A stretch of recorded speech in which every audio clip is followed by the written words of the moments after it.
Salutations, Utopians. Hope all is well in your world. Action-packed day today in sports, whether it be NFL, Darren Waller announcing his unretirement and getting traded to the Miami Dolphins, or, obviously NBA free agency, which I'm going to get to right now. Also, congratulations to the Indiana Fever, first time winning the Emiratis Cup playoffs, play-in tournament. So, uh, a lot to be thankful for today, keeping us going during this hot summer. First acquisition of the day, speaking of the NBA free agency, day two, Gerson Yabusele, formerly of the Philadelphia 76ers, joins the New York Knicks for the second offseason in a row. The Knicks have poached a player off Philly. Last year, Cameron Payne. This year, Yabusele. He had a phenomenal Olympic run. Some of you know he gave Team USA a great run for their money, even had a major highlight versus King James.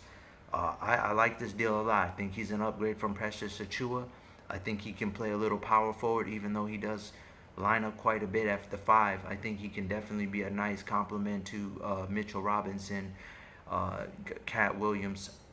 I'm sorry, Carl Anthony Towns. 2 years, 12 million, modest deal, 6 mil each. Jordan Clarkson yesterday. Knicks off to a great start in free agency. Good job for them, Leon Rose and company. Getting to the big one of the day, the major and blockbuster move was Miles Turner. If you knew how close, for those of you know how close Milwaukee and Indiana are from in terms of proximity, distance-wise, really crazy to me. Obviously, as you know, Brooke Lopez went to the Clippers. Bobby Portis got re-up. They went and got a more mobile, athletic stretch five in Miles Turner. It's just ironic. I was saying this earlier. All these years of trade rumors, and then it finally, the Indiana Pacers get to the finals, and then Miles Turner leaves. It's just ironic. How many years did we hear Miles Turner, Buddy Hield going to the Lakers? I was absolutely devastated. I felt like this is another guy who probably should have finished out his career with the Pacers. I know Thomas Bryant is actually attended Indiana, is from the state of Indiana. So, excuse me. He shot the ball extremely well. I think I made a joke during the playoffs. Who could win a three-point contest between him and Caitlin Clark? But he goes to Milwaukee. I mean, he goes to Indiana. Yeah, no, Milwaukee for 4 years, $107 million. I just think Thomas Bryant's performance in the playoffs, especially his stretch floor performance, made him expendable.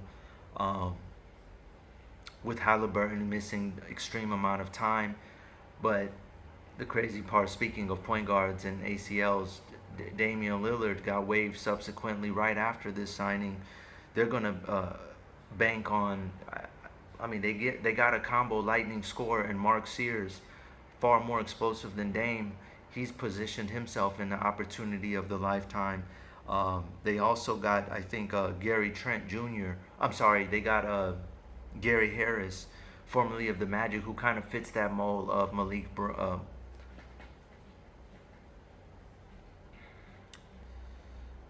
Beasley and Gary Trent Jr. He was at one time like almost neck and neck with Bradley Beal, in my opinion. And I know Bradley Beal at one point had 28 points a game in the season, but in terms of play style, he was him. He was one of them, and he's been kind of molding away on the bench in Orlando. This is a great opportunity to get back in the spotlight. I think he definitely is a sneaky steal addition. With that also led to a domino effect of Pat Connaughton getting traded um, to the Charlotte Hornets for Vasilij Micic. Oh, I'm sorry. He got traded to the Phoenix Suns, and they got the Hornets' second-round pick for 2031 and 32. Ironically, the reunion between another former Buck, Grayson Allen, and Pat Connaughton, they ran together from 21 to 23, was a domino effect of that deal. So basically, essentially, swapping out Gary Harris for Pat Connaughton, and then the Suns are running fast breaks like they did in Milwaukee. So not it's a little heart wrenching, but I think that adjustment will make it a little bit easier having a familiar face over there for him in Phoenix. For Pat Connaughton, who I'm a huge fan of, I think he registered the highest vertical, um, or one of the highest verticals ever since since the vertical had been recorded in the combine. So that was crazy.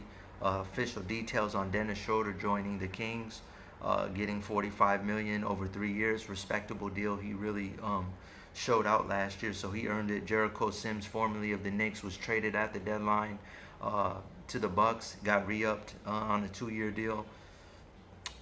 Sandro Mamuscalafil joins the Toronto Raptors. He had a crazy night one night against the Knicks, but then again, who doesn't? Scoot Henderson even went crazy on the Knicks last year, so no diss to that. Speaking of Raptors, they weren't finished. They went and got Jake Potel on a similar Myles Turner kind of deal, 104 million over 4 years. Um, he really emerged after that trade deadline deal with the San Antonio Spurs, leaving the Spurs, joining the Raptors. So I expect him to continue to build momentum. He looks like one of the more promising young guys in the league. And so this is big for him at 31 years old, getting that locked in. Um, then another surprise addition, which I was impressed with. Speaking of profiles matching certain breed of players, and Kerry Trent, uh, Gary Harris. This guy's a notch above that. Tim Hardaway Jr. joining the Denver Nuggets. Really like that move for the Nuggets. That with Cam Johnson now, because I really want to see Christian Braun as a six man. So this can really give that type of flexibility. I think we're going to see the best of Tim Hardaway.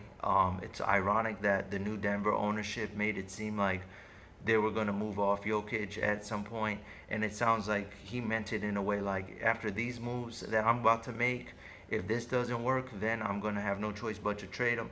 But adding Cam Johnson, adding Tim Hardaway Jr., you're really getting some catch and shoot guys, great locker room professionals.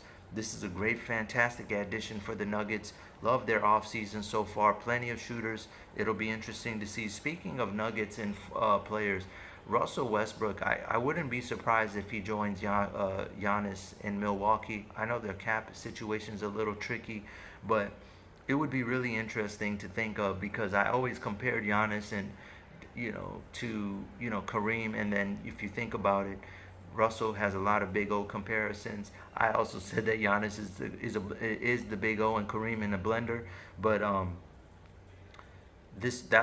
he could very well be on his way out of Denver with everything that's going on. Uh, great signing for Denver, and I don't even think they really had to break the bank. Terms of the deal have not been disclosed yet. Another gut-wrenching, sad story: Duncan Robinson, longtime Miami Heat sharpshooter, had to leave with everything that was going on in Miami, cap-wise and everything. He was the odd man out. Long history, 9 years. Joins the Detroit Pistons. Obviously, they lost Beasley and Tim Hardaway Jr. I think Duncan is an upgrade from both of them, even though I know Malik finished second last year. You just know a guy like Duncan Robinson is a gamer, and he's been to those finals, and he's overachieved on that Miami Heat team with Jimmy Butler. This is a great cornerstone piece. They got him at 3 years, 48 million. Little steep, but with the experience he has, the coming from the Heat culture, the Pat Riley lineage, going to Detroit, another rich franchise with quality history, this was a big time addition for Duncan and the Pistons.